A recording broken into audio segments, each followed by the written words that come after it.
All right, we have taken a little break from the tier lists.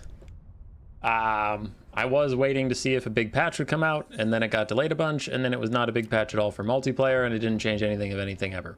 So yeah, I could have done this list a while ago. We're gonna do every spell tier list. You're hearing some noises because I did pull up the game on my other screen for reference in case there's a spell that I don't intimately know. I should know most of them by heart, but just in case, I pulled up that on the other screen. Let's get into it. S tier, A tier, B tier, C tier, D tier, pretty standard stuff. D tier would be never take this ever. C is it's kind of situational. B is it's situational but good. A is it's fine, and S is you should probably always take it if you have this lore of magic at all. Right. Let's go. First up, Flock of Doom, S tier. For multiplayer and campaign, Flock of Doom is just incredibly powerful. Very good at charging up Winds of Magic using the Lore of Beasts passive. It just punishes anything besides single entities pretty much. It does good damage versus cav, infantry. Not great damage versus monstrous infantry, but okay. And then next to nothing versus single entities. But it's a crazy crazy overpowered spell right now. It is on the top of a lot of multiplayer people's list to get nerfed if they can. Next up, I think that's Wissen's wild form, but now I'm paranoid because I'm recording. Where is the lore? Yes, Wissen's wild form. DCC. 4 Winds of Magic, 25% increased damage, 30 armor. The armor is pretty whatever, but mostly you're just paying 4 Winds of Magic for 25% more melee damage, which is okay. But it's on the same lore as Flock of Doom, so it's hard to justify that when you could just do that damage guaranteed from out of melee for 2 more Winds of Magic. But it's not a terrible spell, it's just kind of niche. Pretty good with like Centaurs with great weapons, because then they go from having light armor to having medium armor, which is nice. And then of course they can use the damage pretty well, because Centaurs are super fast and flood areas, but very, well, not very useful at all on like Empire Knights, because then their armor is already significant and getting a little bit more doesn't help them, and they don't do much damage anyway. So depends on your target, but generally C, niche, but not quite trash. Pads of Palanthral Pelt is going to be similar. This one looks better on paper. 25% speed, 24 melee defense, 20% physical resistance. Its duration is just a little short for 7 Winds of Magic. I don't know. It's just not great. It's okay. It's okay. It's mostly hurt, again, by being on the same lore as Flock of Doom, and it's like, okay, it could have mildly increased melee stats, or you could just kill everybody all the time. Up to you. Amber Spear, I'll give B. Either versus high armor elite boxes. People like to line up and shoot this down the side of an elite infantry and just take out an entire unit. Or on campaign, you can do that versus frontline blobs. You can just get on the side and fire down the line, get a ton of kills. So it's pretty good for that sort of thing. I'll put it in B, where it's like niche but good in its niche, rather than C, niche but probably just not optimal.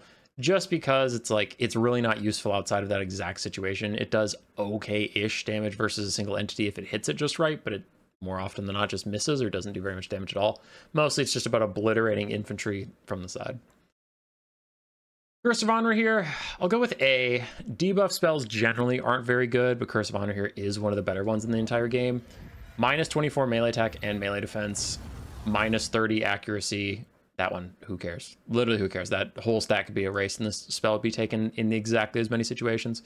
But minus 25% speed is also nice. Once again, you usually see this most utilized on the Beastman roster, but if you have light cavalry with high damage and you just don't want anything to escape from it, you can throw this on and it'll murder whatever in its path. It's pretty good for a buff debuff spell. It's probably the best buff debuff spell in the game currently.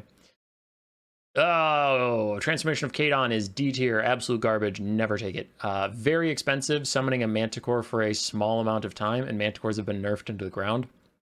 Or if you're a high elf or a wood elf or whatever, you can summon an eagle, which is even worse. So no, this is just a waste of Winds of Magic. It's objectively terrible, never take it. Power of Darkness, A tier. You can damage, this is from the lore of Dark, the Dark Elf lore. You can damage one of your own units, usually something that's already routing or shattered, or something with its own source of healing, like a Hydra.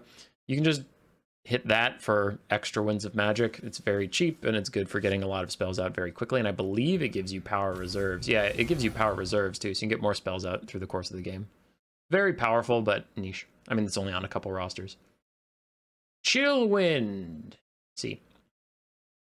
A little bit of poke damage, very fast cast time, low winds of magic cost, 100% armor piercing. That's all great, but I feel like something's up with the spell. It just doesn't feel like it does as much damage as you think it would for 16 damage, 100% armor piercing. It applies frostbite, so a little slow, and it knocks people out of formation. It's niche, but not optimal. Like, I could see arguments for it being niche and fine, but I'm going to go with niche and not optimal. I don't think you could argue to get it up into A. I also don't think you could argue to get it down into D. It's not objectively worthless like Transformation of Kadon. It's just suboptimal, but decent for spamming in the early game of campaign before you get better spells from the Lore of Dark. Decent online if you're trying to like disrupt blasting charges as they're throwing or something, but it's pretty damn niche. Word of Pain, I'm going to go with garbage, I think. 8 winds of magic, 40 melee attack, 30 accuracy. Okay, yeah, no. It's asynergistic. 30 accuracy is horseshit.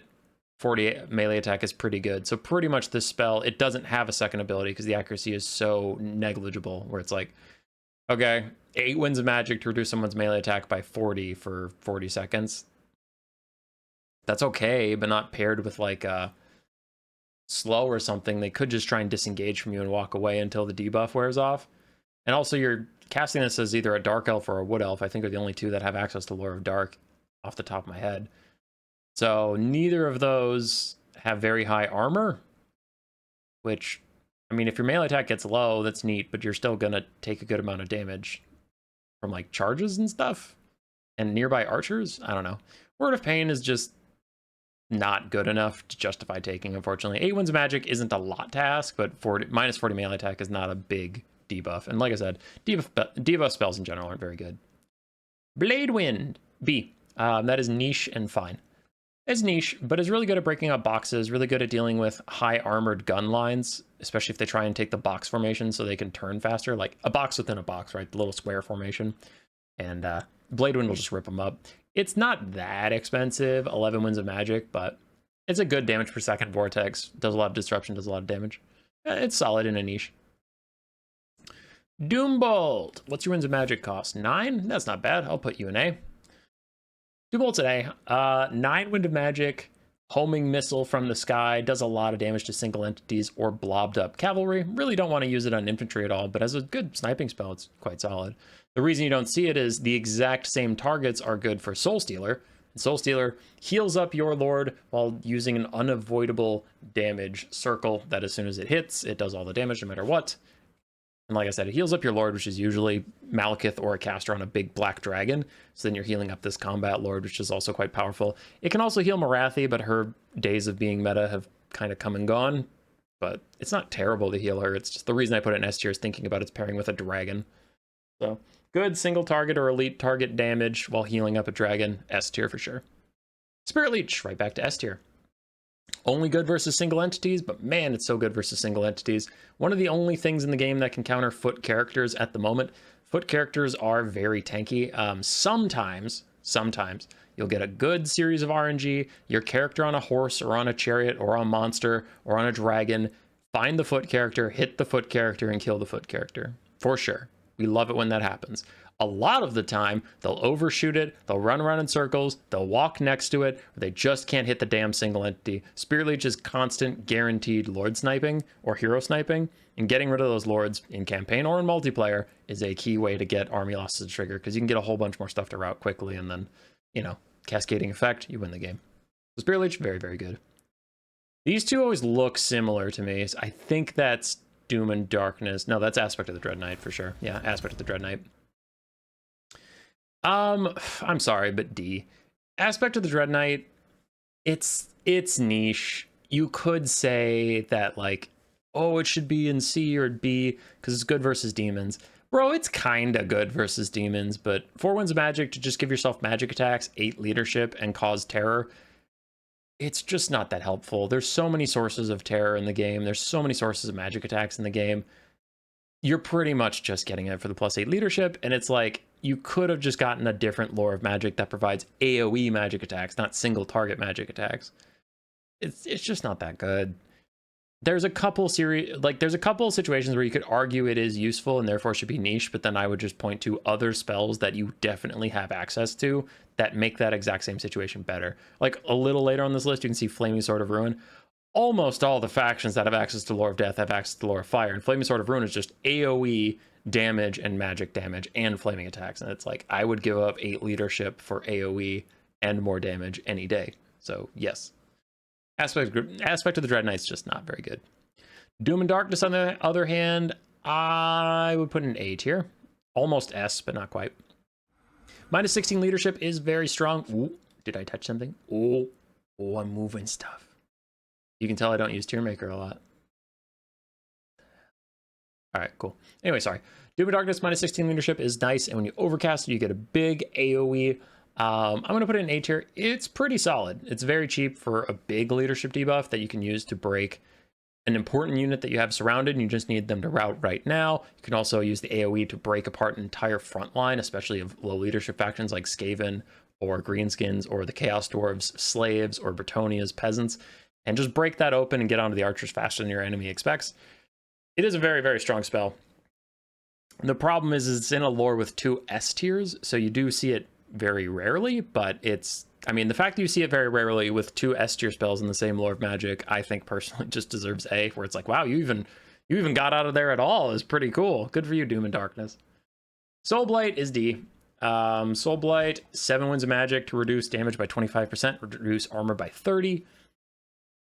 That one's just not getting any play from the 2 S tier spells, which you can see we have Purple Sun and Fate of Buna. Which one of those do you think is going to be S tier? Soulblight's just kind of bad. Yeah, it's not very good, unfortunately. Its duration is only 20 seconds for a pretty middling little debuff at 7 Winds of Magic. Pass. Purple Sun of Xerxes is also a D tier spell. If we had an E tier, I would put it there. Not that much damage for a very expensive spell, and its vortex nature can have it just go off into the ether for no reason. It's not even good against boxes or blobs because its damage is just kind of pitiful. Sure, is it better than nothing against blobs? Yes, but again, you could have had access to, like, looking over here, Flamestorm or Piercing Bolts of Burning, which both, in my opinion, do more damage and they're better. Like, even better at punishing blobs, so it is, like, even in its ideal situation, it's pretty whatever. I don't know. Purple Sun just sucks. Next S tier is the Fate of Buna. Fate of Buna, instantly delete any weapons team in the game. Almost instantly delete any heavy cavalry. Do decent damage against any elite infantry. And those are the only targets you should use it on. But people spend a lot of gold on those units, and then they just disappear when you hit them with 1, maybe 2 Fate of Bunas. Fate of Buna is a crazy strong elite sniping spell. Just don't try and snipe elite monsters or monstrous infantry.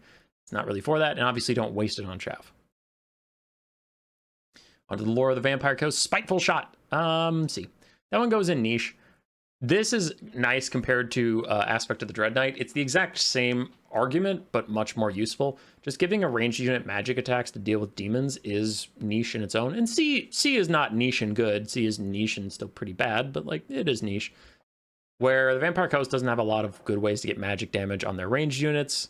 And I mean, they could take Aspect of the Dread Knight, but at least these cost the same, and Spiteful Shot gives them more accuracy, so at least it buffs them in a way that matters, not giving undead units a little bit more leadership for a moment. So Spiteful Shot is decent against demons, but that's about it. Tide Call. B. It's spammable, slow, quite low damage versus lightly armored infantry units, but it's cheap and it procs the Kiss of Death passive that the Lore of the Deeps has versus, like, it's a global drain on enemy health. So taking a cheap spell like Tide Call and just spamming it out can be good for the global drain as well. It's fine. Don't really need to go into too many details there. Promethean Summon is going to be A tier. Summon a nice, tanky, armor-piercing, damage-dealing monstrous unit. The only reason it's not an S tier is Prometheans are pretty slow. So it's not like you can just summon it and sprint down enemy archers. There is a lot of situations where these guys just get kited out. No, they're not bad. They're an A. They're good. I'm just saying they're not OP. Kiss of the Deep. I'm going to go and C. I want to like this spell more than I end up liking it. It has -8 leadership, -24 melee attack, for 8 Winds of Magic, and a duration of 35 seconds. That all sounds good, but every time I use it, I regret taking the spell and wasting my Winds of Magic on it. So it's just kind of unfortunate. I don't know. I can't tell you statistically why it's C tier. I just know that every time I take it, I'm like, yeah, I shouldn't have done that.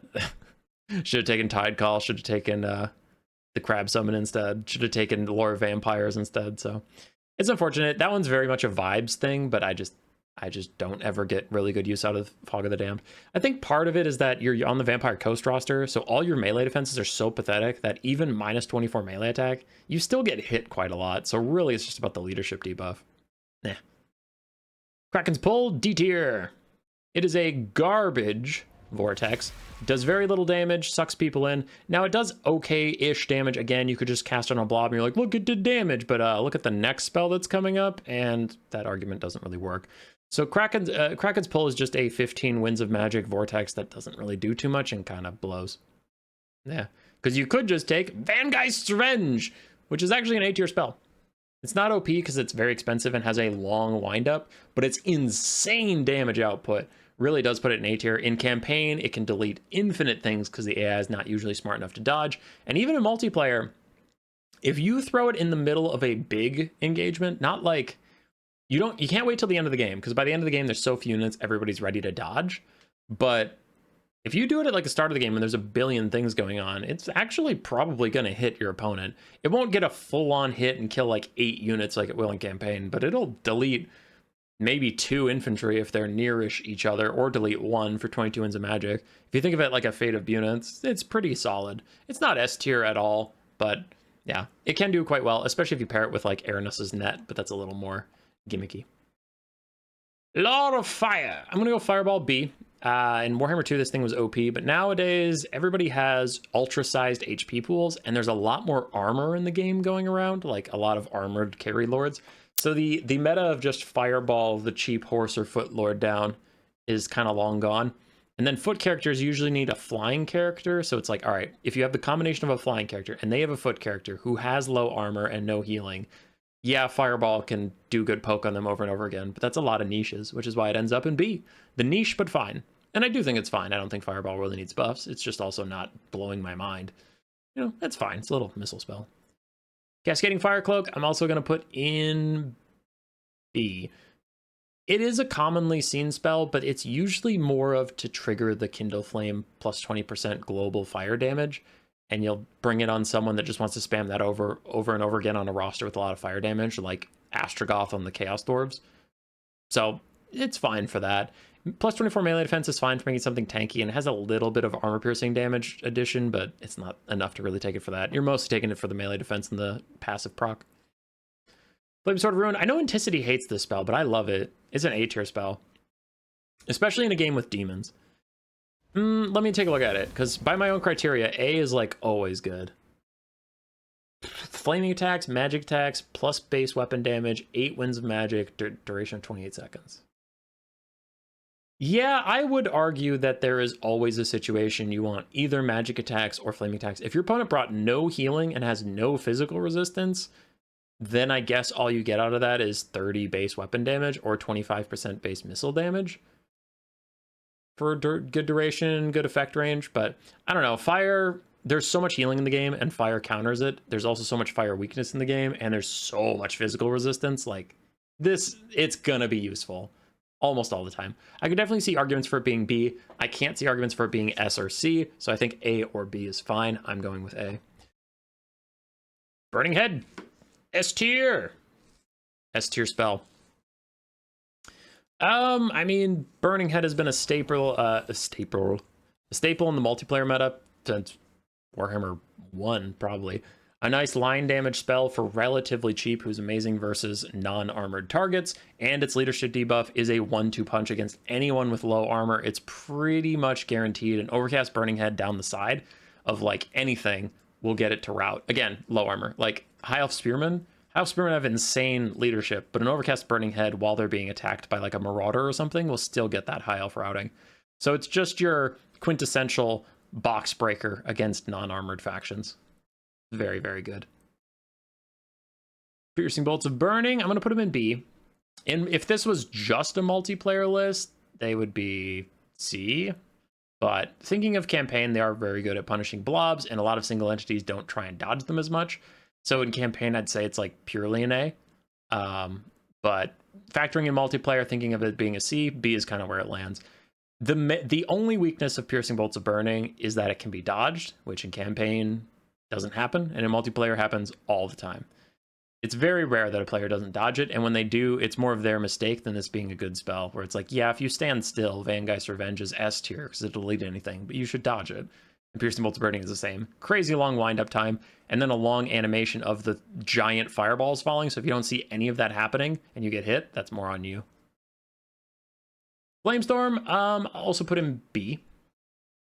Niche, and it might be an A if it was on a different lore, but I think with Burning Head, it's more of a niche that you'd want to take this rather than take it a lot of the time, you know?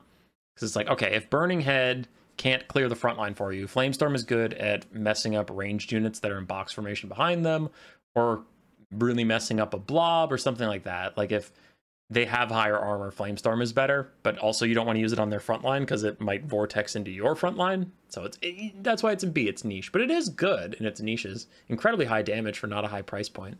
It's a very good spell. I especially love taking Astrogoth on the Chaos Dwarves with just that. It's very, very potent. Brain Gobbler for the lore of ogres. I think this is an S tier spell. I think it's really, really good. Especially pairing with like how the ogres want to play. It used to be even more OP. Now they got reworked. They are all about charging, but when they used to be about chasing down routing units, Brain Gobbler, a 4 Winds of Magic, single target, minus 16 leadership, it was really good for getting them routing and getting a ton of ogre passive. Now it's a little less good because again they don't charge their passive that way, but it is still nice as you plow into a front line and do a lot of high impact burst damage. You can throw a Brain Gobbler down and make a hole so your ogres get in the back line. You can also use it on cavalry on the flanks to just get them to route a little bit quicker, and then Sabertusk can chase them down or whatever. But Brain Gobbler is still very good, and you can spam out Brain Gobbler if you have Slaughtermaster with the Maw passive. So then he can get slow healing for your lord while you're casting this incredibly cheap spell and breaking everything around the map. Bullgorger, B. Plus 25% armor piercing weapon strength, plus 24 melee attack for 4 Winds of Magic. Again, the 4 Winds of Magic is doing a lot of work here. That is very cheap for a decent buff, especially when ogres have a lot of good armor piercing units. You can cast that on Mournfang Cav, Crushers, Iron Guts, Man-Eaters, and get really good value out of it. And again, you are slowly healing up your lord, but it's much more niche for me than Brain Gobbler. You need to have a unit that can benefit from that armor piercing. So not every build is going to have that, therefore it's B. Toothcracker. B as well. I think it's actually an underrated spell. I generally, when I take Brain Gobbler, I take Toothcracker as my second spell. For only 6 Winds of Magic, it's also very cheap.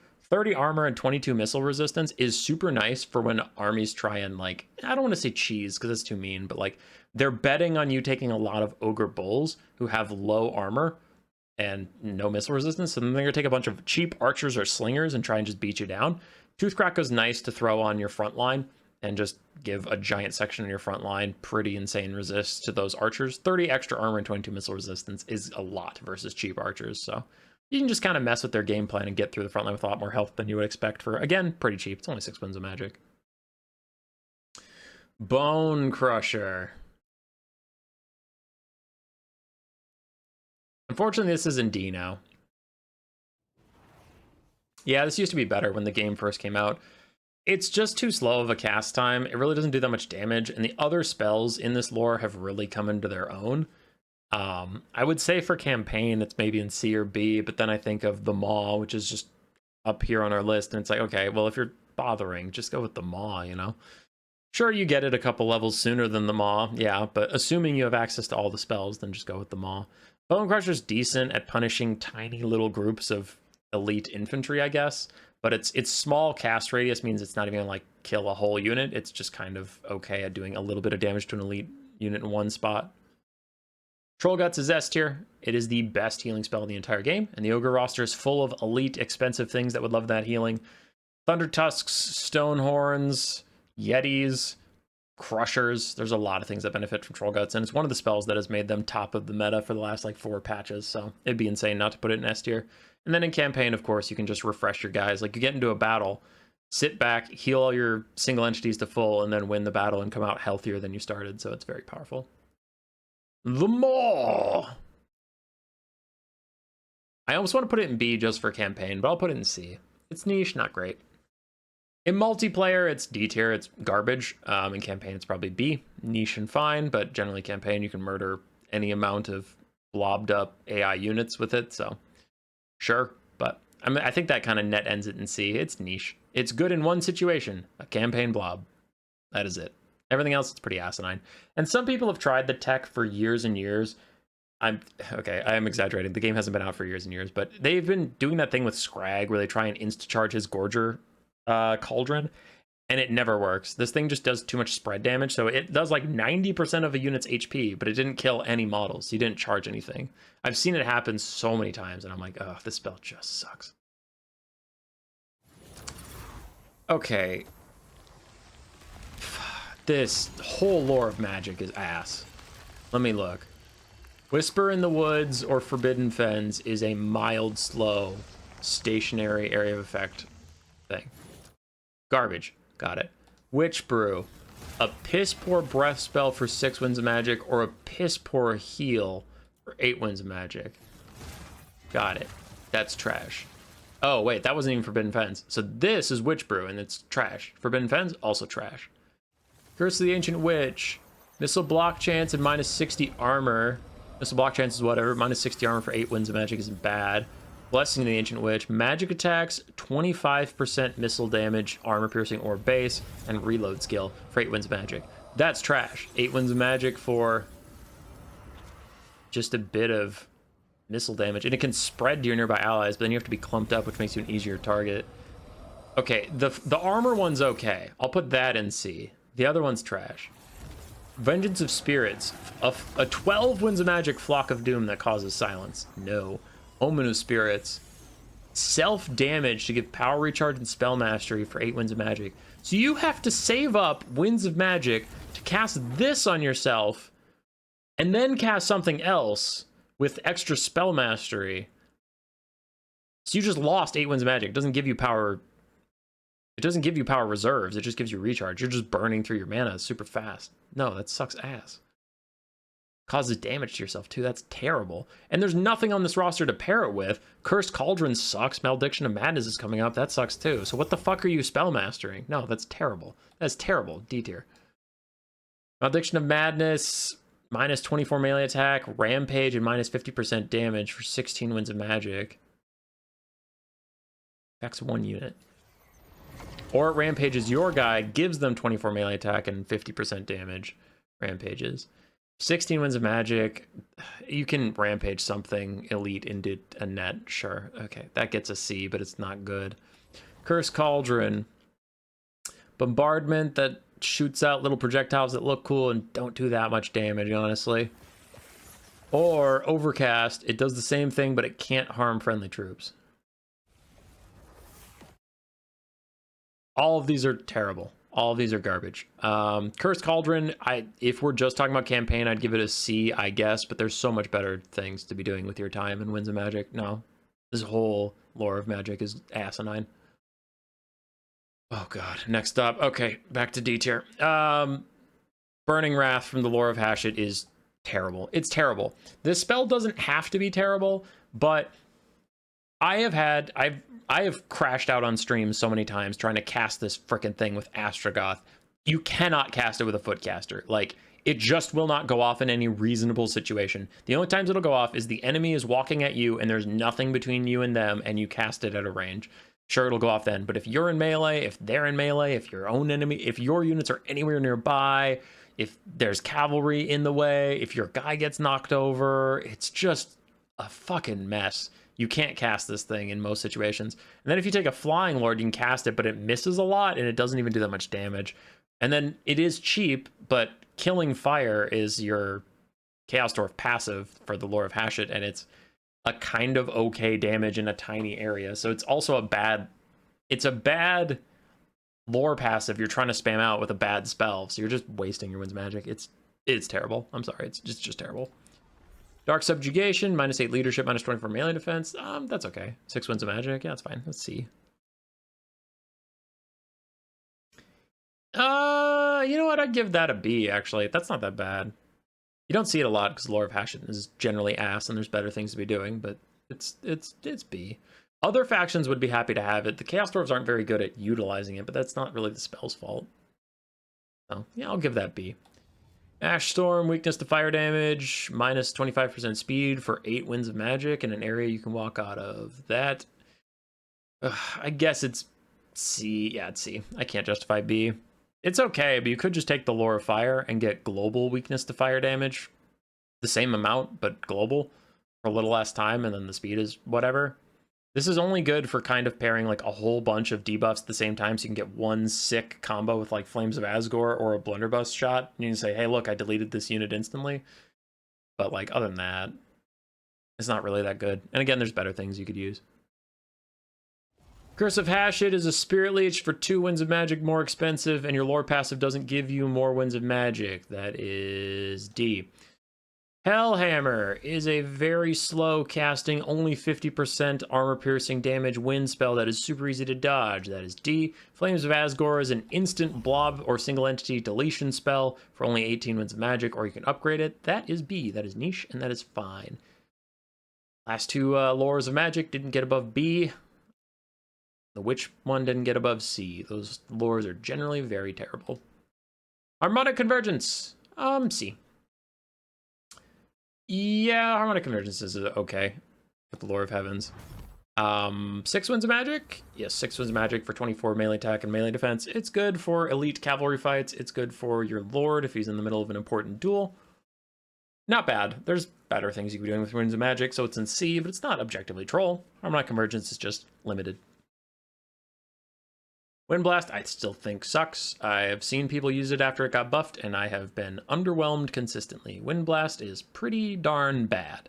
Only good against light infantry with low armor, and even then, it doesn't do that much damage to be worth 5 winds of magic. No. No, no, no, no. Curse the Midnight Wind is also a C tier spell. Buffs and debuffs not doing great in general. Minus 24 melee attack, minus 30 armor, 8 winds of magic, 25-second duration. It's kind of neat versus dwarves or heavy cav fights.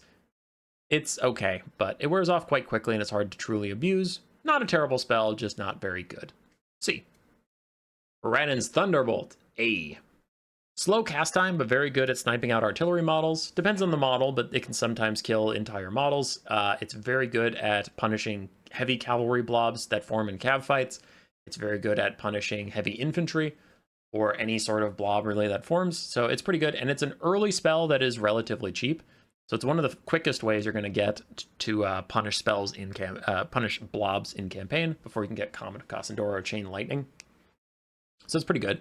It's great versus Grand Cathay or Dwarf boxes. And like I said, it is actually good in heavy cav fights because, again, in the chaos of a battle, your opponent's probably not going to notice the tiny little circle that appears underneath someone. And then you can get a lot of good damage out, especially like Quaddles. Quaddles with the Bound Thunderbolt get a lot of good value out of it. So it's already in practice too. Comet of Cassandora gets a B. Not a bad spell. Not a bad spell at all. Just a little niche. But it is good at punishing boxes. Great at dealing with ranged units. Pretty easy to dodge, but it does have some hidden coding that allows it to soft track something that's trying to dodge it. So it can curve outside of its cast area to get a good hit on someone who's trying to run away from you. It's not that expensive either. And even though it's not too much armor piercing, I don't think, unless they change that. 50% armor piercing. The explosion is 100%, so it's good versus all infantry types. It can also do okay versus cav, but this is mostly an infantry killing spell. Amazing at clearing out blobs, decent-ish in multiplayer, so it's fine. Chain Lightning. D. It's a vortex, so it's kind of random where it goes. You don't get to control that. It's decently expensive. It is 100% armor piercing, but all of the arguments I could see someone making for Chain Lightning just remind me that this is the same lore of magic with Rannon's Thunderbolt and Comet of Cassandora. So it's like, listen, if your opponent's going to sit still in a blob, why don't you just hit them with the things that kill blobs anyway and not bother with the one that can wander off into the ether and leave you high and dry? Like, Comet's already good at punishing blobs. Thunderbolt's already good at punishing blobs. Chain Lightning's just kind of a nuisance. Hand of Glory! Welcome to D tier, my friend, from the lore of high magic. 4 winds of magic for 24 melee attack and 40 reload speed, which is, checks notes, worthless. Melee attack's okay, but the High Elves already have really high melee stats. Generally, they're very elite. They would either need maybe armor, but they want more damage, not more melee attack. And putting on the same spell, reload speed and melee attack, just means whoever you're casting this on is only getting to use half the spell. So making it kind of worse. And yay, reload speed. It's not like elves really need that much reload speed. I feel like their archers fire quite quickly. So I don't know. The spell's cheap, but it also just kind of blows. Apotheosis is S tier. A very cheap heal. The cause fear on it is entirely negligible. It's neat, but no one cares about it. You're mostly using it just for a 5 Wind of Magic heal. That is very good, especially on single entities or your elite units like Dragon Princes or Fireborn. Or on the Lizardman roster, you can use it on Mazdamundi and the Shredder. You can use it on Golden Spear Riders. It's an incredibly cheap heal. Very, very strong. Soul Quench is going to go right next to the Amber Spear. B tier for a lot of the same reasons. It's good at firing down the line of infantry. It has a quenched damage effect that really doesn't matter that much, but it's a 7 Winds of Magic missile spell that does good against infantry in a line. Other than that, it does mild poke on single entities and cavalry, but it's B. Yeah, it's niche. Fine. Tempest. Tempest is going to go in... unfortunately, B tier. But here's the thing. I love Tempest. Tempest is a very good spell. The problem is it's by definition niche. It only works against flying units. And even then, it's better against flying single entities than it is against flying multi-entities. So that's just too many ifs to put this spell in true A, where it's like generally useful, because it's not generally useful. If your opponent's not flying, then it sucks. So, I mean, you can't even use it if they're not flying. So, yeah. But Tempest is very good. I think it's like the best spell that I have to technically put in B. Fiery Convocation is going to be C tier. Incredibly expensive, high damage wind spell that takes a very long time to charge up. The main problem with it is just how easy it is to dodge, which it gets in C tier because there is one niche application where I can see it being good, and that is in campaign when the AI is not going to dodge. But that's it. Any player is going to dodge this unless you pair it with a net, and then that's more of the net being good than Fiery Convocation being good. So, yeah. Useless against cavalry, useless against single entities, only good against lines of infantry. Arcane Unforging is going to go in B.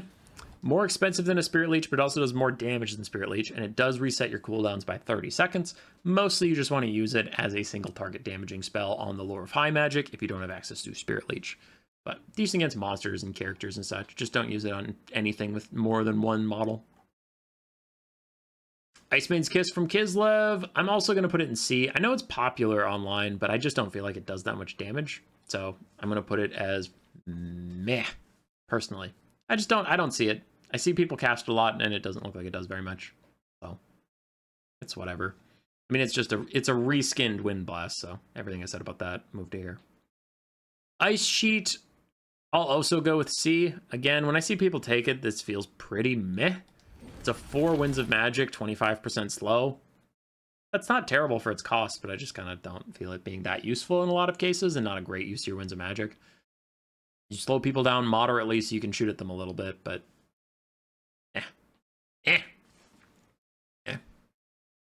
Frostblades is also C. A lot of C's coming out of this lore right now, but 7 Winds of Magic for 24 melee attack, 25% more damage in melee, and magic attacks. The magic attacks is the most decent part of that.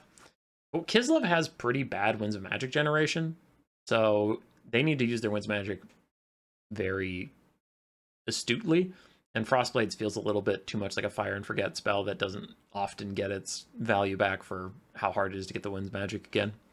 Not like Vampire Counts, you know? Vampire Counts have like a million different ways to get Winds of Magic faster and get more of them, and then it's like, yeah, a spell like that might be okay, but Kislev, no. Deathfrost is B. Deathfrost is pretty good. It's just a Spirit Leech, but higher Winds of Magic cost. It also does a little bit more damage, so it's like the Winds of Magic per damage generally nets out. The main problem is that Spirit Leech is cheaper, so it's easier to throw out quicker, and it charges the lore passive of the Lore of Death, so you get more Winds of Magic to cast more Spirit Leeches, whereas Deathfrost, you just get the Lore of Ice, which I think is just a little bit of ward save. So, it's not a terrible thing, but it's not great like Spirit Leech is. Crystal Sanctuary is D tier. Crystal Sanctuary pisses me off because it gives you 80% damage resistance and you net yourself for 12 Winds of Magic, which is quite a lot to try and mitigate whatever's coming your way. But then this game has a minimum damage threshold. So if you overlap, this is why it's in D tier, because it made me angry. Otherwise I was going to put it in C. I've overlapped damage resistance, so I had like 110%, and I was like, I am invulnerable! And then people shot me and still did a minimum damage anyway. And I was like, what? So I netted myself in front of Chaos Dwarf Blunderbuss, and they just shot me to death. And I was like, but I have 110% damage resistance, you can't hit me. And then my chat informed me that there is a minimum threshold that they can still do damage. Like, no matter how much ward save you have, you could have 300%, they're still going to do that. Like, I think it's, you can only have a max of 90% or something. Fuck this spell. It ruins all my hopes and dreams. Heart of Winter is going to get back into C. Good at punishing blobs of infantry and cavalry. Terrible against single entities. Terrible if your opponent dodges. It does ramp up and do more damage and slow by more the longer the spell goes on. But it's very expensive and very obvious, so a lot of people dodge it. It's fallen out of the multiplayer meta for a good reason. It's just too easy to dodge. So Lore of Ice, also not really feeling good. They got one spell in B, and then the rest were in C and D, but it's generally not a great lore, unfortunately. Lore of Life. Awakening of the Wood is 6 Winds of Magic for a slow and a bit of damage. That is C. I want to put it in D, but I know a lot of people really like this spell and will get mad at me, so I'll put it in C to avoid the negative comments. Jokes aside, I see what people are talking about with it. It has a very short cast time, so it's easy to hit, and it does okay explosion damage, but I think there's better things to do with 6 Winds of Magic. I think it's niche and not optimal. Earthblood, S tier. For the same exact Winds of Magic, you can just get AoE healing for up to 4 targets, and then you can even spam that with the Lifeblood passive and give your whole army more healing. Earthblood's OP. It's very, very, very, very, very, very strong in campaign and multiplayer in every situation. Earthblood is crazy powerful. Flesh of Stone is going to be A tier. 60% physical resistance for 8 Winds of Magic. It's pretty good. Yeah, it's pretty good. They can get you through a lot of engagements. Turn light cavalry into absolute world beaters as like Wild Riders or Great Stag Knights versus Empire Knights. Throw Flesh of Stone on them, they take almost no damage. Flesh of Stone on the Shredder of Lustria, and all of a sudden 3 Rattling Guns can't do any damage to it. So Flesh of Stone is very powerful. It is elite focused. You want to put it on an elite unit that is in imminent danger, but you can really bait your opponent into bad situations if you throw the Flesh of Stone on the elite unit. Shield of Thorns, 14 damage reflection in melee, 7 Winds of Magic. It's just bad. That does not do nearly enough for what you could be doing with the Lore of Life. Melee damage reflection is kind of a joke stat anyway. I really don't notice it doing too much, even for Nurgle, which we'll get to later. Regrowth is S tier. Get your vigor back, get a ton of healing on mostly elite single targets. Not single targets like a single entity, but, you know, Grail Knights or Alberic de Bordalo or a Shredder of Lustria. Anything elite can heal up with Regrowth. Very, very powerful healing spell, one of the best in the game. And Dwellers Below. Dwellers is still really good at blob punishment, so I put it in A. Good in campaign for murdering those infantry front lines. Good in a cav fight. The main problem you don't see it is not because Dwellers Below is a bad spell, but it's because Regrowth, Earthblood, and Flesh of Stone are all such good spells. So maybe you want to put Dwellers in B and keep Flesh of Stone in A, but I don't know. I'd more give Flesh of Stone an A+ and give Dwellers an A-, personally. I think it's a generally good spell. Shem's Burning Gaze. Generally good spell, actually.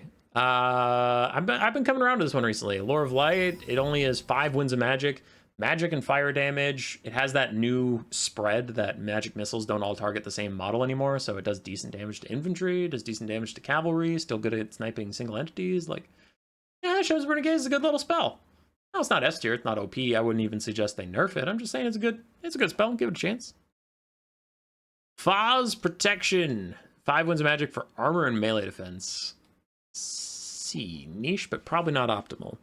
Again, you could use it on something that has light armor and not high melee defense, I guess. Yeah, it's pretty self-explanatory. Just want to make something a little tankier in melee. It's not great. Net of Amtok, A. A. Not an S tier spell. It does no damage and it is relatively expensive. 9 Winds of Magic, but you have to overcast it to get the AoE, and then that's a little more. But generally, this is the typical, original net and shoot combo. Any roster that has Lore of Light also has a good ranged component. So you could net things in front of Huntsmen or Handgunners for the Empire or Sisters of Avalorn for High Elves. So generally Lore of Light is very, very strong. It's very good.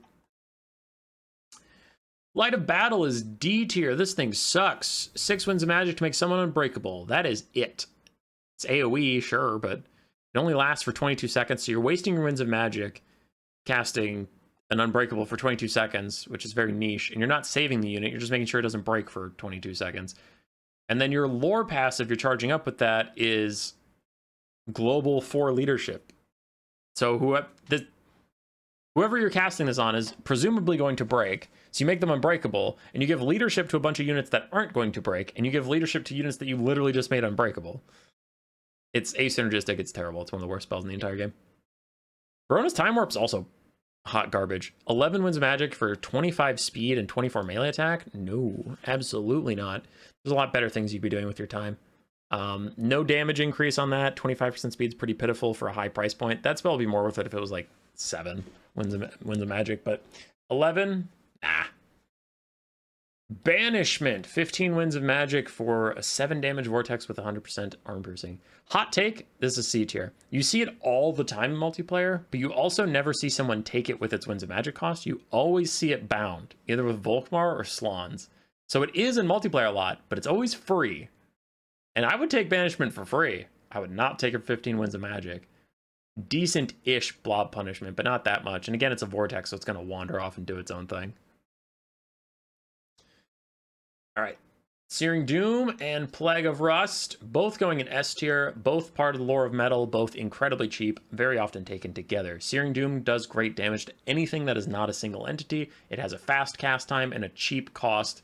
Very, very good spell at punishing any blobs or any regular fights anywhere on the map. It's very, very, very, very, very good. Plague of Rust, on the other hand, is one of the best debuff spells in the entire game, making it into S tier. Overcasting it can take even the most armored foe and shred them down to a pitiful nothing that your basic archers or your heavy cavalry can drag down into the mud. Plague of Rust is incredible for monster killing and elite cavalry hunting. Very strong. Gehenna's Golden Hounds is a B tier spell. It is a vortex, and I generally don't have the nicest things to say about vortexes, but I feel like Gehenna's Golden Hounds does pretty good work for only 8 Winds of Magic. It's a good disruption thing. You just don't see a lot because of Plague of Rust and Searing Doom. Glittering Robes is terrible. 5 Winds of Magic for 60 armor is neat, but I don't know. You're either casting it on something that's probably not worth giving armor to, or you're casting on something that already has enough armor that armor piercing has to be used to get through it.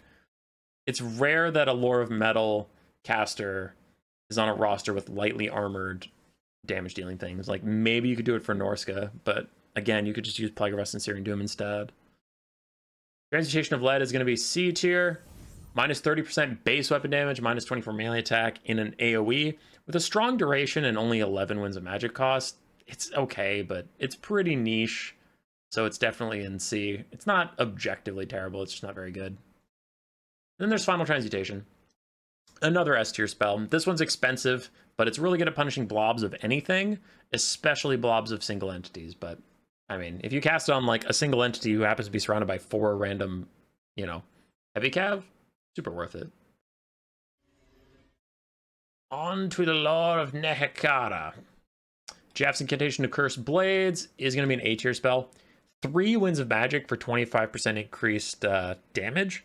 That's okay. That would be a B or a C tier, but you specifically take it because of the Lore of Nehekhara passive. So you give global healing to your whole army as you spam this incredibly cheap spell, and it's very, very strong for keeping your army in the fight. Nero's Incantation of Protection, 6 Winds of Magic for 40 physical resistance. That is another A tier spell. It's solid, especially for throwing on your big cats as they cycle charge through stuff, and if just basic archers or handgunners are trying to cut them down. Similar to the Dread Saurian we talked about with the Flesh to Stone, you can really mitigate that damage. And again, for only 6 Winds of Magic, it's nice. And you can still proc the lore passive. Hot take. Petraz's Incantation of Righteous Smiting is B tier. People overlook this thing, man. It's very powerful. 6 Winds of Magic for 40% more missile damage, base or armor piercing. That's really strong. I like it on Casket of Souls. I like it on Ushabti Greatbow ROR. I like it on the Bone Giants, honestly. It's only 6 Winds of Magic. I especially like it with Kotep, because then Kotep can use it to increase people's cooldowns as part of his spells that he cycles through to keep your cooldowns perma stuck. It's pretty good. It's just a little niche, which is why it's in B, but it is good. It is good. Usurian's Incantation of Vengeance is currently one of the strongest spells in the entire game. It is pretty much a Fate of Buna. Not exactly the same damage-wise, but it's like you use it on the same targets. It's much cheaper, and it has a slow. And it's like Winds of Magic to damage ratio is insane. Now, while one Fate of Buna kills the Jezzail, I think it takes 2 Usurian's Incantation of Vengeances, but the 2 casts will do more damage than the Fate of Buna, and they're worth less Winds of Magic, I think. I don't know if the math on that is exact, but it is a pretty insane spell that is dominating multiplayer right now. So it's like, even if I have the math slightly wrong, listen, everyone's using it for a reason, and we even just recently banned it in some of our tournaments because it's so strong. So maybe forest for the trees here instead of like, your math was slightly wrong. Usurian's Incantation of Desiccation. Unfortunately, I'm going to put that in D. It shouldn't be a bad spell, but it is. Minus 24 melee attack and melee defense for 15 Winds of Magic. It is AoE, but it exists on the same lore of spells as way, way better things. So it's unfortunately just terrible. And on the Tomb King's roster, which is the only roster that can possibly bring this spell, they really don't have that good of melee, cavalry, or infantry. So the minus 24 melee attack, melee defense is uniquely terrible. Most of their damage comes from ranged or monster collision attacks. Then we have Skullstorm. Skullstorm C tier. 11 Winds of Magic for a Vortex. It's decent at disrupting archers, and that's about it. I take it in some builds versus like High Elves when I worry about Sisters of Avalorn just spam shooting at etc. It can disrupt them while he's busy doing other stuff. And the bound version on Kotep is okay, but it's borderline D tier. It's pretty bad, but not terrible. Lord of Nurgle. Miasma of Pestilence, minus 24 melee attack, minus 40% charge bonus. C. For only 4 Winds of Magic, that's okay, and you're trying to spam with the Lore of Nurgle for healing, it's fine. Stream of Corruption, A tier. Winds of a wind spell with a very tight radius, but it's good down a line of infantry, and it has 100% armor piercing for only 5 Winds of Magic. Very, very good. Just barely out of S tier, but it's quite a strong spell. Cursed Leper, plus armor, plus 14 melee to damage reflection for 7 Winds of Magic. I'm going to go with C. That can be okay if you can get your Plague Bearers into an actual fight. Giving a demonic unit armor and then reflecting damage at your foes can be kind of powerful. Whereas Shield of Thorns, I think, is a similar cost to just do less. So this is just a better version of Shield of Thorns. So it gets a C. It's still not great, but it's there. Grants Visitations is a S tier spell. Incredibly strong at sniping out single entities, especially single entities with low HP pools. You can literally kill a Skaven Lord in 2 overcasted Rancid Visitations. It is guaranteed dead. There's nothing the Skaven can do about it. It is a very powerful, but very specific spell. Don't use it on anything besides a single entity. Blight Boil is asinine. It is terrible. It is garbage. 13 Winds of Magic for very low damage on an incredibly slow cast. Blight Boil is horrendous. Competition for the worst spell in the game, but Light of Battle exists. And then Fleshy Abundance back up to S tier. Incredibly strong AoE or single target heal. While it is quite expensive, it is one of the spells that makes Nurgle feel like Nurgle. One of the best spells for healing up a single target ever. Onto the Lore of Shadows. Melkoth's Mystifying Miasma back up to S tier. Cheap, constant spam, good against everything besides single entities. Very, very strong spell. Nothing else really to say about it. That's not just repeating ourselves overall, but it's single target Flock of Doom. Enfeebling Foe is going to go in B tier. It shouldn't be a bad spell, but buffs and debuffs are generally quite lackluster. So minus 24 melee attack and melee defense makes it easy to snipe out elite units in melee. And Lore of Shadows is, I think, the second most prevalent Lore of Magic in the entire game. So I put it a little above Harmonic Convergence because the rosters it's on usually can utilize melee, whereas Harmonic Convergence is honestly on a lot of rosters that rely on mostly shooting. It's on like Lizardmen too, but I mean, High Elves can't make the best use of Harmonic Convergence, Empire can't, but Enfeebling Foe is great for like Beastmen, Chaos Dwarves occasionally. I'm trying to think of other ones. Dark Elves honestly make decent use of it with Golden Knights, so yeah, it's solid. The Withering is going to go in D tier.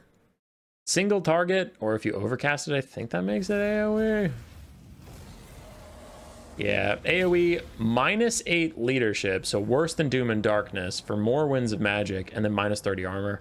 Just not worth it when you have other great spells like Melkoths and Pit of Shades in this lore of Magic, so it's pretty bad. Pendulum is going to go in C tier. A wind spell that does not do very much damage. It is only good in campaign, which is why it's in C tier. It's good at punishing sieges when they blob up around the gate. You can just get a nice swipe down the line, or you can line the AI up so you can get 5 or 6 or 7 units in the window spell. But online, it just doesn't do enough damage for how much it costs, and then players can't dodge it. It's fast enough spell you can't dodge out of the way. But I mean, come on.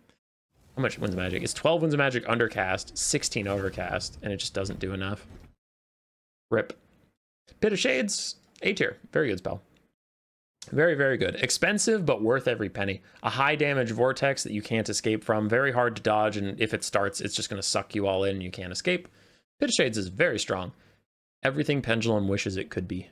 Especially overcast, you can delete an entire unit from full health. And then Occam's Mind Razor. Magic attacks and plus 50% damage for 8 Winds of Magic. That is C at best. I'm tempted to put you in D, but you get C. Barely. Onto the Skaven lore as it appears. The lore of Pestilence. Pestilent Breath gets a C. It's a very pitiful cone damage spell, but similar to Ice Maiden's Kiss. I mean, it's okay at punishing light infantry, but it is 7 Winds of Magic, so it's not like it costs nothing. No, it's 8. Ooh, it's 8 Winds of Magic. Welcome to D tier, my friend. Too expensive, too little damage, poopy. It doesn't apply poison either, which you think it would. Blessed with Filth is fine. C tier. It just applies poison for 4 Winds of Magic. The spell itself is not very good, but what is nice about it is you can spam out the Lore of Plagues. You can reduce the enemy's vigor by quite a lot before the battle even starts, and that is a significant debuff to their stats. So just because of how cheap it is and how great the Lore of Plagues passive is, Blessed with Filth gets into C. Wither also gets into C. It's less cheap. It's 6 Winds of Magic, so still pretty cheap. -30 armor, but if you overcast, I think it's -60 armor. Yeah, so if you overcast it, it's AoE -60 armor, which can be all right, especially if you're trying to make Plague Monks or Slinger builds work. But it is still in C because Skaven have some of the best armor piercing in the entire game, so reducing enemy armor is pretty whatever. Vermintide goes up to S tier.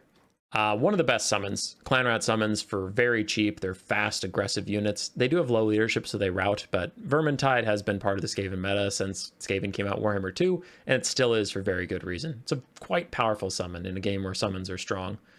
Also, just staying on the summon train, I'm going to skip to Pestilent Birth quick. Pestilent Birth gets an A.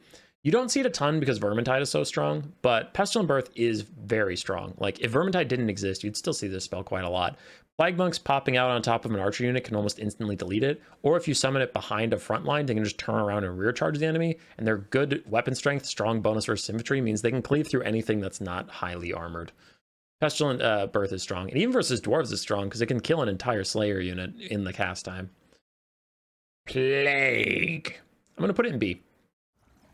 Plague has very high armor piercing damage for Vortex spell, and it's non-moving, so it doesn't wander off on you like some of those other spells do. But it also doesn't have suction like the Pit of Shades, so you can just walk out of it at any point. I think it's C in multiplayer, but it's A in campaign, because the AI don't dodge out of it, and it does insane damage if you stand in it. It does way more damage than Pit of Shades, but Pit of Shades is more guaranteed because of the suction, so... You know, players can dodge it, but even so, I find it kind of like the Van Geist Revenge conversation way earlier in this video, where, like, it does its damage quickly enough that even though they won't stand in it for the full duration, you can still get actually more damage out than you'd think before your opponent can fully get out of the radius. Warp Lightning is going to go B. It's a simple little cheap spammable spell, damages usually heavy cavalry as they engage in melee and sit still for a moment. It can also do okay versus infantry blobs, but it's not like crazy damage. Howling Warp Gale is going to be B. Similar to Tempest, though, I have nothing but nice things to say about Howling Warp Gale. It is an overpowered spell. It is crazy strong, but it only works against flying units. So it doesn't do any damage. It just locks flying units in place for a very long time. Very long cast range and a wide radius for cheap. It's a great spell, but it only works on flying units, so I can't take it out of the niche category because it's literally niche. Like, it's useless against Norska. Well, I can lock the Frostworm in place if they bring one. Anyway. Chaos Frost Dragon, sorry. Death Frenzy is a B tier spell.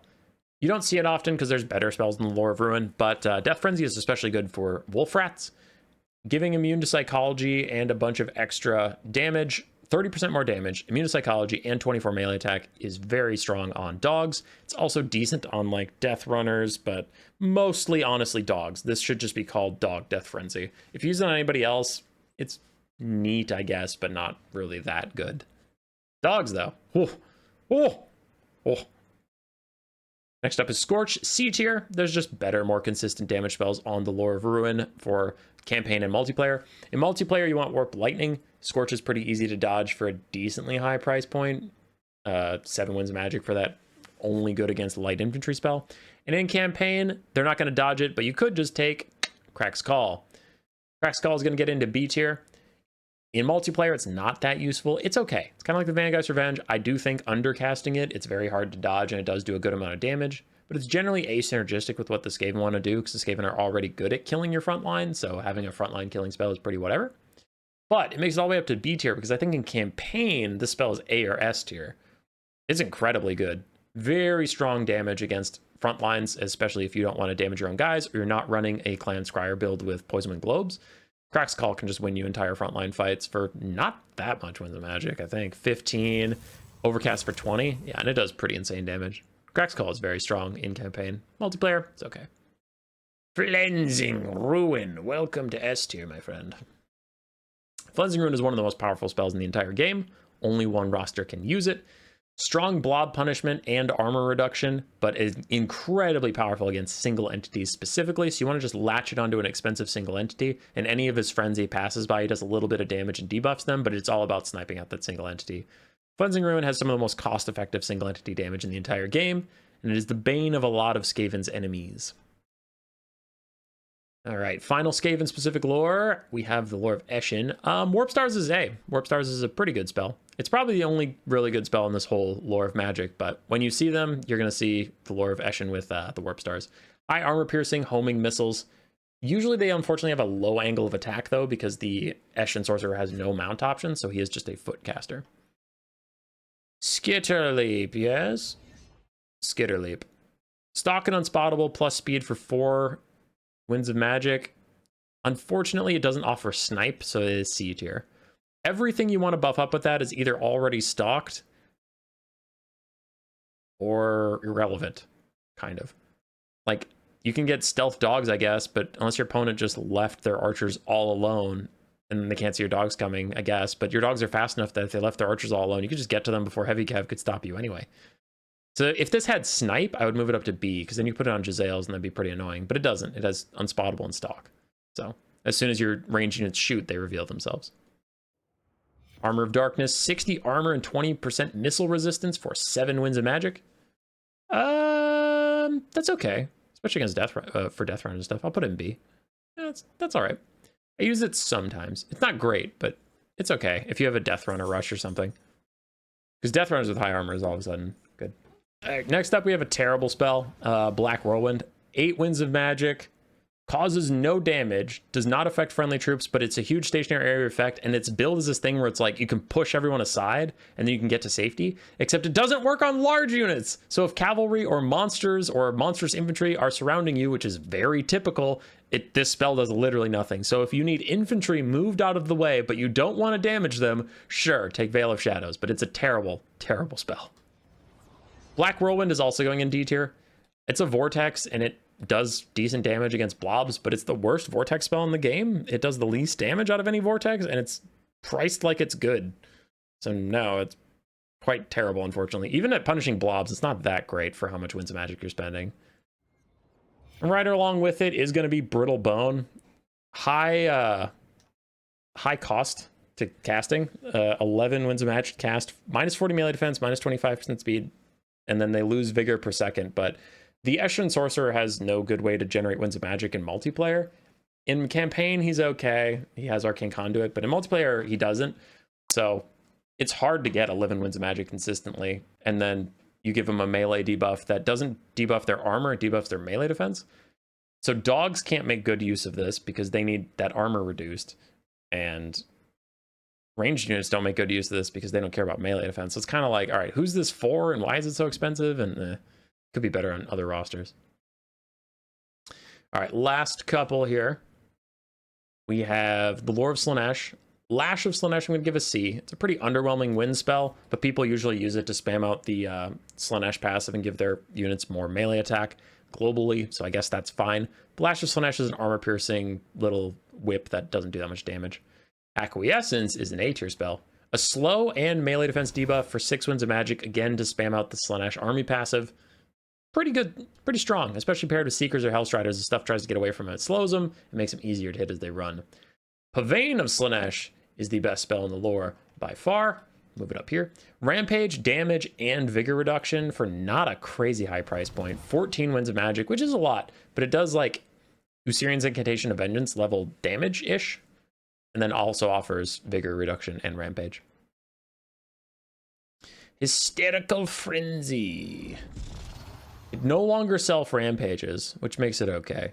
I'll put it in B. 40 melee attack, 25% more damage for 8 winds of magic is all right. The duration's a little low. Okay, I'll put it down here. It's in C. Yeah, it's in C. It's okay. I think if it lasted a little longer, I'd be more optimistic on it, but 28 seconds is not that long for that kind of buff spell. And Slaanesh already has a lot of melee attack, so it's generally not that hard for them to hit things. Slicing Shards. High damage, slow cast time, not that much winds of magic. I'll go with B. B because of campaign. If it was multiplayer only, this would be C. It's a good blob punishment spell online, and it's decent if you net someone with the tier 2 army ability of Slaanesh, where they just stop dead. Then you can hit them for free. But yeah, it only gets brought up to B because of campaign. Campaign is pretty good at punishing like blobs of infantry that always form with the AI. So yeah, Slicing Shards can be solid, especially Overcast does a lot of damage. And then Phantasmagoria. This makes me sad because I used to use it quite a lot and nothing changed about it. It's that Pavane got way better. But Phantasmagoria used to be the combo spell. Now Pavane is, because you can rampage something to its death and just murder it with dealing damage to it and forcing it out of position. But Phantasmagoria, an AoE net with -16 leadership, I used to really like it. And like get a full surround, rout off ogres especially, and just chase them off the map. It was quite nice, but Pavane's just more reliable for that sort of thing. So rip Phantasmagoria. Still an okay spell, just kind of outclassed. Getting down there. This is the lore of Tempest. Gust of True Flight. I'm just going to start with that one. D tier. Garbage. Range and accuracy increase for 4 winds of magic. It's not expensive, but it's not worth it either. The only thing I ever see it for is Little Grom cheesing, and even then it's not that great. Little Grom already has pretty insane range. Hailstorm gets a C. It's literally copy-pasted Searing Doom, but for some reason it just feels worse. I don't know what it is about it. The stats I think are exactly the same, but just watching it cast on stuff, it does not feel like it does as much damage as Searing Doom. I don't know what that's about. Swift Wing, also D tier. 6 winds of magic for 40% charge bonus. Ooh, wow, that's crazy. Nope, terrible, trash, garbage, awful. Biting Wind.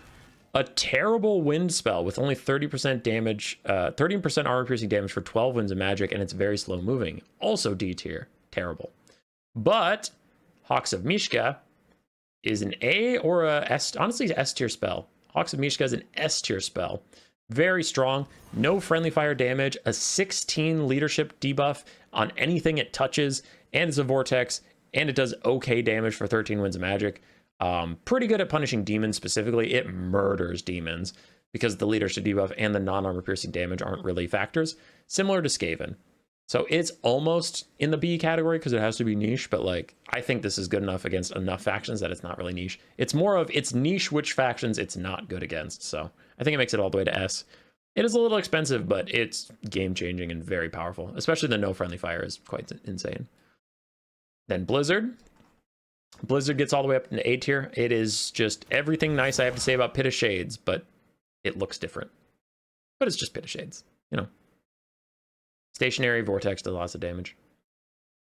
Blue Fire of Tzeentch, welcome up to S tier as well, sir. The good versus everything Tzeentch spell. And it applies a debuff, which helps Tzeentch units get even more damage out. So Blue Fire is just pretty insane.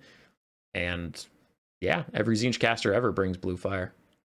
Pink fire is niche, but good. Good against low armored light infantry. So you kind of want to take it against like Tomb Kings and Greenskins, but not every faction gets to use pink fire. Tzeentch, Treason of Tzeentch. Oh, Treason of Tzeentch is AoE minus 16 leadership for 8 winds of magic. I think that is niche. I think that's pretty good. I use it in a lot of the same situations that I use Overcast, Doom, and Darkness. So yeah, it's pretty good. Good. The Glean Magic, that's the one I was trying to find. Silenced and power recharge and reserves and spell mastery, and your opponent loses reserves and power recharge. That's all cute, but I have the same problem with that Mother of Stankia spell, where it's like, I get spell mastery while I just spent Winds of Magic, so I have to save up Winds of Magic to be able to cast spells back to back to get 15% spell mastery. Other than that, I'm just using my Winds of Magic to get a little bit more Winds of Magic, but I think you net lose Winds of Magic with this. So I still think it's pretty bad. I'm sorry. I think it's kind of ass. So I'm going to put it in C. I don't think it's useless, but I think it's pretty bad. Tzeentch's Firestorm is going to be B. It's a decent little AoE blob punishment spell. Only good against infantry, not very good against cavalry, because cavalry can usually dodge it. It's pretty slow and obvious when it's casting, and it doesn't have a vortex ability that keeps them in place. So it's B, it's fine. Not great, it's fine.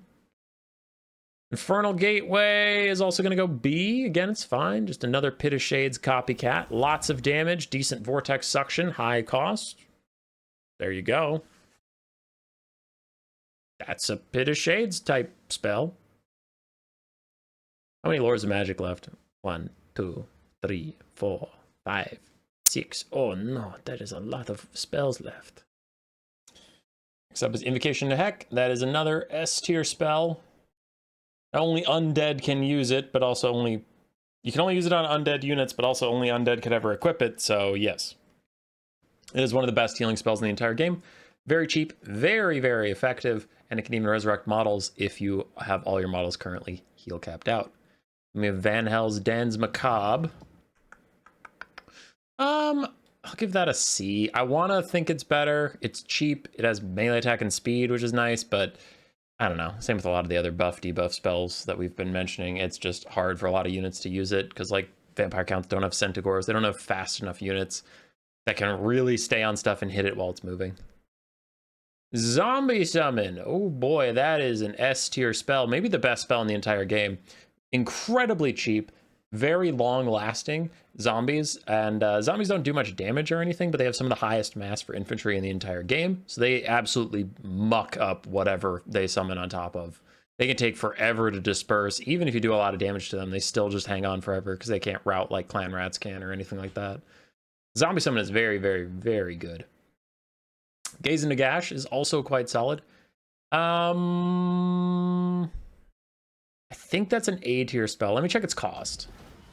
8, and then Overcast is 15. Yep, okay. So then that is an A tier. It's a pretty expensive spell, and we've all seen what it can do when you overcast it. It can absolutely murder somebody, but 15 Winds of Magic is a lot. You do need a good angle, so you probably need to be flying, and it's only good versus certain unit types. Otherwise, it's just kind of okay, but not worth 15 Winds of Magic. So incredibly strong versus like artillery or single entities or chariots, but not incredible versus like infantry.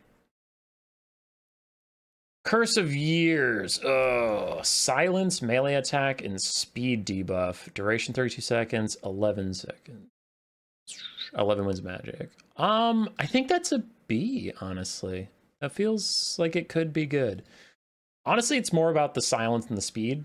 For me, for only 11 Winds of Magic, the silence can be pretty potent if you're trying to get in range and snipe out somebody before they use a regrowth or something. I'll put it as B as like a niche spell, right? Niche, but good within its niche. It's fine. Then we have Wind of Death. Also B, pretty niche. Long cast time, tons of damage like Vangeist's Revenge, but I'd put it a little lower. I have everything nice to say about it as Vangeist's Revenge, but it has to be Overcast, which Vangeist doesn't, so you have a risk to your caster. And there's other spells in this lore that are so powerful that you're choosing over Wind of Death to use your Winds of Magic and time on, whereas Vangeist is kind of I mean, it's up there with the crab summon, but the other lore deep spells are lower for me. So I think the competition within its own lore of Magic does bring Wind of Death down a little bit. Next up is Gaze of Mork. Hot take, ever since it's reworked, that I think it sucks. And, you know, it's just my opinion. I could be wrong, but I have not been impressed by Gaze of Mork at all since the rework. And I just don't know what it's even good at anymore. I shoot it at single entities, I shoot it at infantry, I shoot it at blobs, and it's just kind of like, this is okay. Now, it did get reworked, which means a lot of these spells, I have years of experience. I'm not trying to be a dick. Like, I have years of experience watching people use them and forming my opinions. Gaze of Mork was just reworked, so I have months of opinion forming this, right? So that's a lot less. I will just say that out front, where it's like, I have a very low opinion of this, but it's a fresh opinion. So, you know, maybe months later, someone will show me how to use it, and that's the whole meta, because sometimes these spells don't even get buffed. Sometimes, like, somebody just innovates how to use them, and then that changes everything. Like, Usurian's Incantation of Vengeance was actually strong for quite a while, and people just didn't believe Tomb King's mains until Tomb Kings became meta enough that they were a top level faction. All of a sudden you saw it all the time. And you're like, holy shit, that's broken. Like, maybe Gaze of Mork will surprise me, but for now I just think it sucks. It doesn't do any damage to anything. Brainburst, B. Good at clearing out light infantry, especially archers. Very easy to cast, low cast time. It's generally fine. It's not going to get into A. It's not armor piercing. It's not that good versus single entities, not even good versus cavalry. It's just clears out infantry, but it's B, so it's niche. You're fighting a faction with a lot of archers. Brainburster is very nice. Fists of Gork is a S tier spell, honestly. Giving Orc Boar Boys and Orc Boar Biggins who have armor piercing damage at an insanely low price point, you give them magic attacks and 24/24 melee attack and melee defense, and that fixes all of their problems. They are entirely balanced around having incredibly low melee attack values, and they have to wait for Waugh to get damage out until you throw a Fist of Gork at them, and all of a sudden they're off to the races slapping fools. Fist of Gork is an incredible spell on its roster, and only the greenskins can use it. Speaking of which, Headbutt. I'll give it a C. C tier. It's just kind of like Brainburster, but I've noticed a little less consistent on the damage, personally. It's okay. It's not terrible, but you could just take Brainburster. Here we go. I'll give that an A. Here we go is a quite good spell. AoE plus 40 melee attack, again on a roster that is balanced around not having a ton of melee attack at first and waiting for these big bursts. So when the big bursts come out, that's where the greenskins get most of their damage in. So here we go. Waugh and Fist of Gork are all pretty central to the greenskins playstyle and very potent. Foot of Gork, I'll put in C. Kind of like Blight Boil, but a little better than Blight Boil. But kind of like Blight Boil, it's crazy long cast time, makes it easy to dodge multiplayer. But then even for campaign, it's not like when you hit a Foot of Gork, you murder everything. It's like, okay, it's only good against infantry. And even then, heavy infantry for some reason do a little better against it. And even then, like, you can kind of dodge it and it's expensive and all that crap. And it's like, okay, compare that to like overcasting Piercing Bolts of Burning, and Foot of Gork just kind of falls a little flat. Sneaky Stabbing gets a B. Sneaky Stabbing is very cheap, plus melee attack, plus armor piercing, two things that greenskins love. Now, even though it has goblins in mind because of the theme and the picture and all that stuff, it's actually way better with orc units, Orc Boar Boys and Orc Boar Biggins specifically, maybe squigs, but very few goblins can actually use the melee attack and armor piercing, which is funny. Vindictive Glare is very good. There's just so many spells that I have to scroll for a bit, but I'm gonna put it in A tier. Nice, cheap. Hazel's going nuts in the background. A nice cheap missile spell, good little poke, nothing incredible about its damage values. You're not going to be like, holy crap, it killed an entire unit, but it's also very, very cheap, low cooldowns. You just spam cast it on chariots or single entities that you want to take out over time. These two, Itchy Nuisance is the minus melee attack one. Yeah. That one's going to be in C. I think greenskins aren't usually based around being tanky. They normally just want to deal as much damage as possible, so reducing damage coming into you is pretty whatever. It's not a terrible spell, but I'll put it in the niche and not great category just because, like, you could be murdering your opponent and then dead people do no damage. Insert obligatory Vampire Coast counts in Tomb King's joke here. Gorkle Fix It is similar. I'm going to put it in C tier. It does slow your opponents, but it doesn't slow them by enough to really be that worth it, and greenskins are usually very fast and have a lot of access to poison through forest goblin spider riders and stuff, you don't usually need the slows that much. And again, you could just be spending your Winds of Magic on damage. Night Shroud. Welcome to D tier, my friend. Night Shroud is worthless. It's a stealth spell, but all the units that really need stealth already have it. And then any units that don't have stealth are just going to sprint straight at the opponent, so they're going to get revealed very quickly anyway. Like, going on a long flank, if it's going to take you a long time to flank the enemy, the Night Goblin spell will wear off. I don't know. But Night Goblin archers and Night Goblin spinning loons already have stealth. So do nasty skulkers, so it's like, what are we doing? It's weird. It's just kind of a redundant spell in a roster with a lot of stealth. Curse of the Bad Moon, we'll get a C tier. So Vortex does a little bit of damage, but also has a debuff attached to it. It's okay. It's just a little expensive, slow moving, doesn't deal that much damage. So it's a little bit about the debuff, but I don't know. It's a little inconsistent. It can go into your own forces and do a lot of damage to your goblins and get them to rout off. So that could be a bit of a problem. All right. I do need a little help on the Beastman one. I believe that's Devolve, but I just get, you know, I'm recording, so I get paranoid that I'm going to say something dumb. Lord of Wilds. Lord of Wilds. There you are. Yeah, it's Devolve. Okay. Devolve is crazy. It actually has an 8 leadership debuff, minus 24 melee attack, and minus 25% speed. Devolve is certainly a niche good spell. It's, you know, it is niche. You can't use it in every matchup all the time, but you can make it easier for Centaurs to rout someone, catch someone, and make those guys do less damage back to the Centaur. It can be pretty huge, especially pairing with Centaurs with great weapons against like Empire Knights. You make the Empire Knights just helpless, just dead in the water as the Centaurs tear them apart. Now, it's not a crazy spell, but it's fine. Bray Scream and Viletide are both going to go in the C. Niche, but not great. They've kind of fallen behind the times with ultra unit size, whereas Viletide is like Brain Bursta, but actually it's almost exactly the same as Brain Bursta. Yeah, it might be exactly the same. Guess that makes you B. I guess.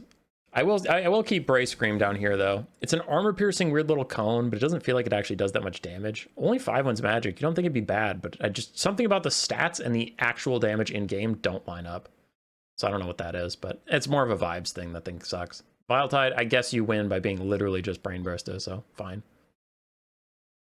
Traitorkin. Traitorkin is an A-tier spell.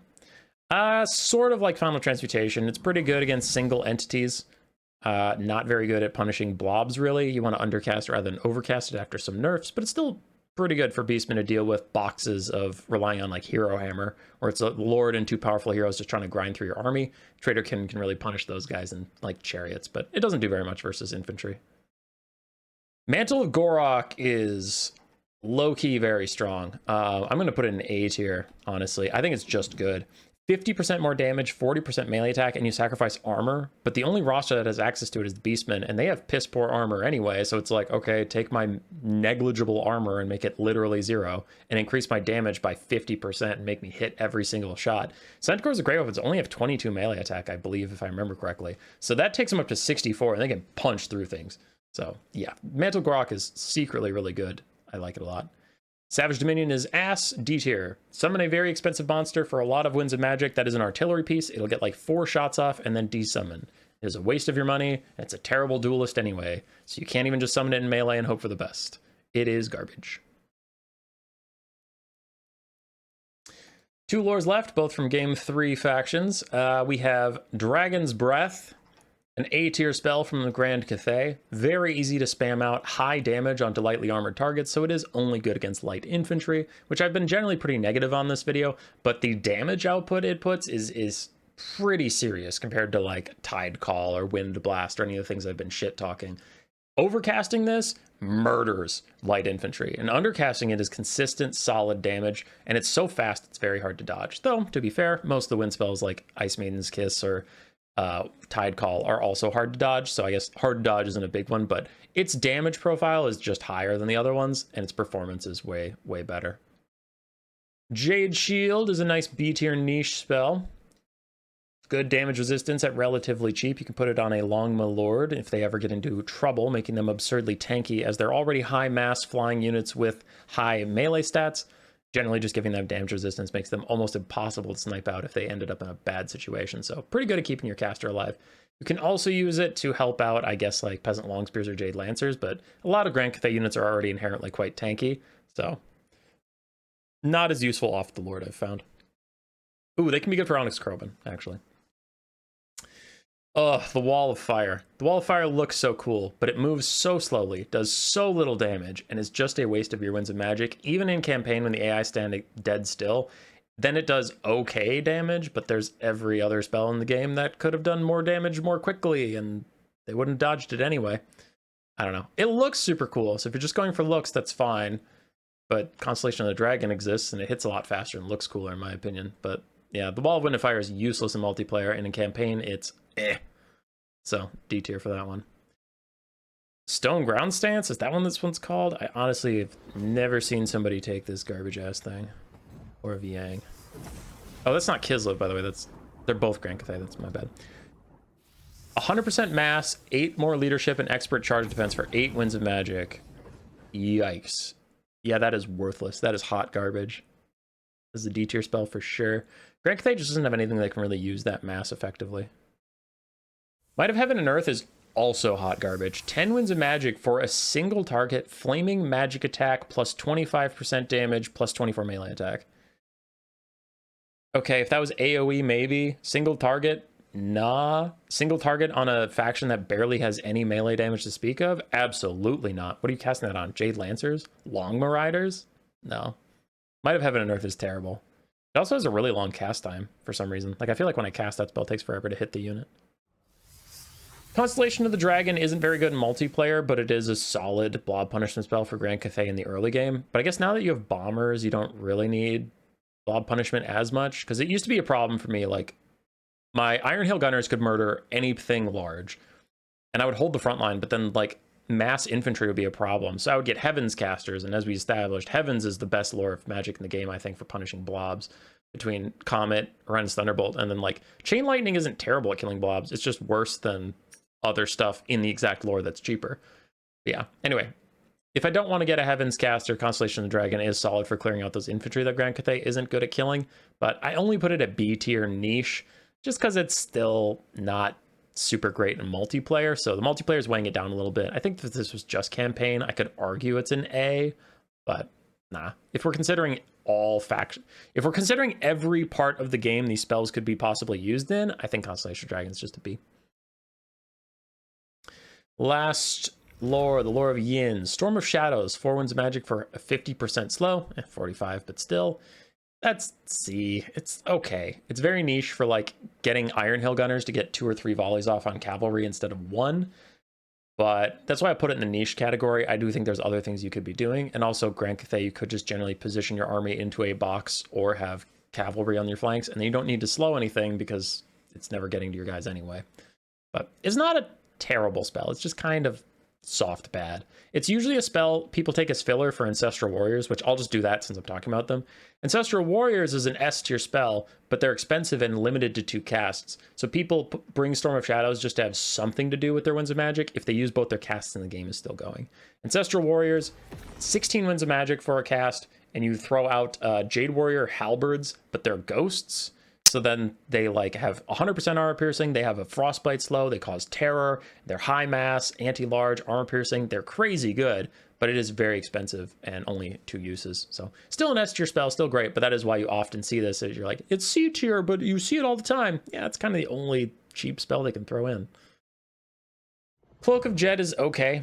Unspottable Stalk and Snipe. It's because this actually has Snipe that I'll put it in C tier. You can finally pair, like, Crane Gunners or Celestial Dragon Crossbows or Cannons with it and get some decent little cheese sniping out, which is fine because you can win artillery duels that way, right? And that's why it's in C. It's niche, not great, but that is the one niche. Is like, if you have a cannon versus cannon and your cannon, like, half the time is untargetable, you'll win the cannon duel. So that's nice. But I mean, if you want to win cannon versus cannon, why don't you just grab Missile Mirror? Again, skipping around a bit, but it is right there. Missile Mirror is a niche spell, but quite good. If you're fighting an opponent that has a high damage range attack, throw Missile Mirror on it and it'll kill itself off. I'm thinking Avalanche Mortars, Poison Wind Globes, enemy cannons. really turns around artillery fights or just range duels of any kind when the opponent is also attacking themselves. And it's just unlikely your opponent's going to micro enough to notice that Missile Mirror is on them before they fire 1 or 2 volleys, so it'll still get its value out. And even if they stop shooting, then they stop shooting. So sure, it sucks they're not shooting themselves, but they're also not returning fire as you continue to win the artillery or range duel that you're interacting with. So Missile Mirror is pretty good, it's just niche. And AI aren't going to stop shooting, so they'll just blow themselves up. Talons of Night is an A tier spell. Talons of Night used to be super meta and strong. It is just another carbon copy of Pit of Shades with a different animation set, but it is a vortex with suction and high armor piercing damage. It's just not an S tier because online people can dodge it, and there's some other better spells and yada yada, but it's still very good. A is, you know, the good category. Not even niche, it's above niche, it's generally useful. You just don't see it online much because Talons of Night, Ancestral Warriors is so good and it eats up so much of your Winds of Magic that you don't have enough to get Talons of Night usage out afterwards. But in campaign where you might have more Winds of Magic reserve than multiplayer, or if you just don't take the Ancestral Warriors, Talons of Night will be a great spell. You'll still enjoy it quite a lot. And finally, Blossom Wind, a weird one. It's another where I'm off the vibes, I'm putting it in C. Its unit card looks really good. I can't explain what goes wrong, but something doesn't add up. Its damage per second is 100% armor piercing. It's 18, so that's pretty high. Like, you feel like this would be good, and then it just doesn't do any fucking damage for some reason. I don't know. It applies a blinded debuff, but it takes a long time to charge up, a long time to cast. It's pretty easy to dodge for players. And then in campaign, the AI is not going to dodge it, but again, something about that damage just doesn't add up to what the unit card suggests. It doesn't do as much as you'd think. So then you might as well just use one of the other spells in the lore of Yin that actually murders infantry. So if you're in campaign, you're just trying to kill infantry, grab Talons of Night. If you're in multiplayer and you're trying to get more consistent damage out and get a debuff, grab the Ancestral Warriors. Like, it just doesn't really add up. So on paper, it looks really good, but it's just not. So here's our every spell in the game tier list ranked. I like it, but obviously I like it. I made it. Hopefully you have some fun comments. And it's fine if you disagree, right? Some of these I literally just said, yeah, I have a vibes check. This spell has never really worked for me and I don't know why. If things work for you, that's great. I did try and balance this between multiplayer and campaign. And for people who hate when I do that, well, welcome to the reality of Total War. Campaign and multiplayer are different, but spells are still strong or terrible in the game based on the different contexts. And if I only appeal to one audience, I cut off a lot of viewership for no reason, because a lot of these facts carry over. So I don't see the point in cutting out something like, oh, if you're playing campaign, Burning Head doesn't kill light infantry anymore. No, in campaign, it kills single entities. No, it does the same fucking thing. It does the same fucking thing in both modes. It's just whether or not your opponent's going to behave in a certain way.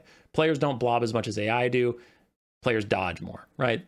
So it factors in some stuff. But overall, most of these spells, if they're in S tier, I'm going to take them in campaign. If they're in D tier, I'm still not going to take them in campaign.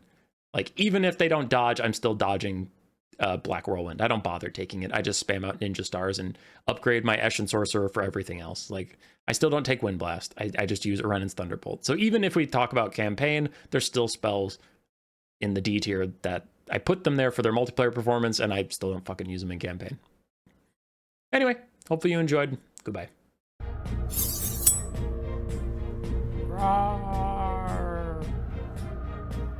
Subscribe, yes, yes.